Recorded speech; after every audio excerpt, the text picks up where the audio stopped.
Hey guys, how's it going? My name is Gavin, and today I'm going to be giving you a quick how-to on flipping out the two air filters that are in your 5th gen Toyota 4Runner. Today for this install, we're going to be using K&N filters for both the engine intake filter and the cabin air filter. The K&N intake filter is part number 2438. I'll give a close-up here, and the cabin filter is part number VF2000 or VF2000. These should be direct drop-ins, and this should be a really easy install. Let's get out to the car. So to get started, you're going to want to open your glove box. The cabin filter is located at the very back, on the back wall of the glove box. So I'm going to pull out my divider, try to keep everything in its place. And we'll lay this over flat. So let me transfer the camera to a better angle, show you guys a better view of what's going on in here. Hopefully you guys can see everything that's going on in here a little bit better now. We're going to start by opening this bottom compartment by pulling down on these two tabs and pulling forward. That's going to expose these two tabs that you press in to remove this piece. And then the final piece is going to be removing the actual filter. It's a little bit hard to get a hold of with this camera in my way.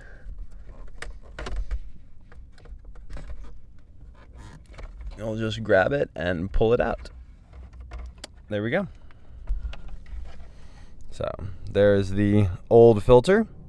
Let's get it replaced with the new one. All right, so here's that cabin filter that we showed earlier. Again, part number VF2000. So let's get this opened up and ready for the install.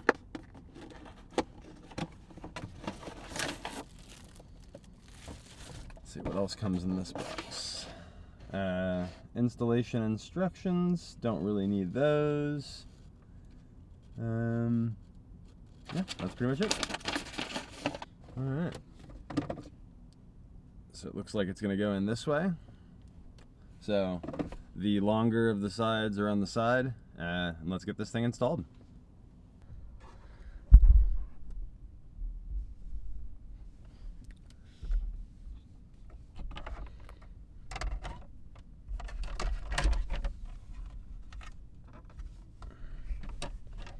Next we will replace this.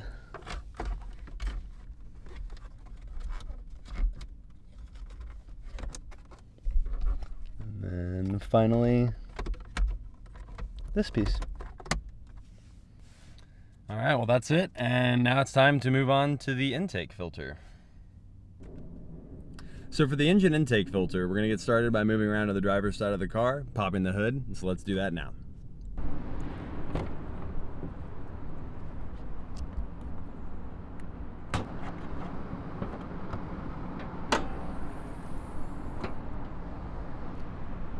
Alright, so the intake filter is located right here inside of this intake box. Luckily we're not going to need to use any tools at all to do this job. This is a matter of just simply unlatching these 4 latches. There are 2 on this side, there's one right here, and then there is one hiding kind of near the back. If you can see where my finger is, we'll release that one. The final step is going to be just basically lifting up this box, and you can see the filter is located right there. So let me see if I can do this with one hand. Try to pull this out. Yeah, not super dirty. Actually, really not dirty at all. Pretty darn clean. But we're in here, so might as well. Let's get the new filter in. Okay, well I figured I might as well do a comparison between the 2 filters. Let me try and open this K&N one-handed. Alright, here's a little quick comparison prior to the installation.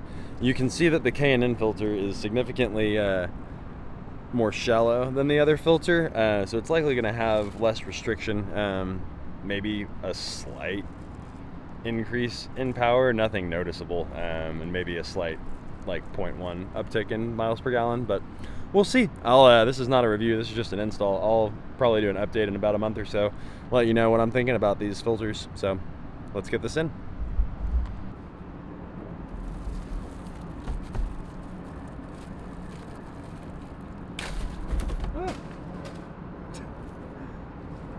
Oh, that's a good start.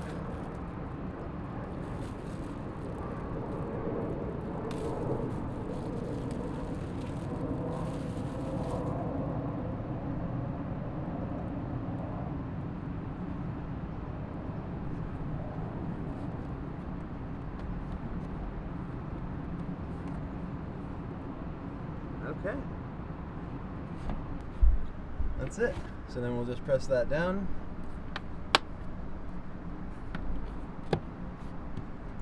Latch down these 4 latches again. Reach back here for this final one. And there we go. Alright guys, hopefully that was beneficial for y'all in some way. If you're looking to get this job done yourself, you can see that it's really straightforward. It doesn't require any tools and takes about like 5 to 10 minutes. So it's really beneficial for getting some extra airflow into your cabin if you have a dirty cabin filter, and obviously you want to keep that intake filter for your engine clean. So yeah, if this was a helpful video for y'all, please hit the like button below. If you want to see anything done differently, or if you have anything you want to let me know, comment down below. And of course, hit subscribe if you want to see more content. I'll be putting out more videos soon, both 4Runner related and related to other things in my life that I enjoy. So have a good one, and stay safe out there.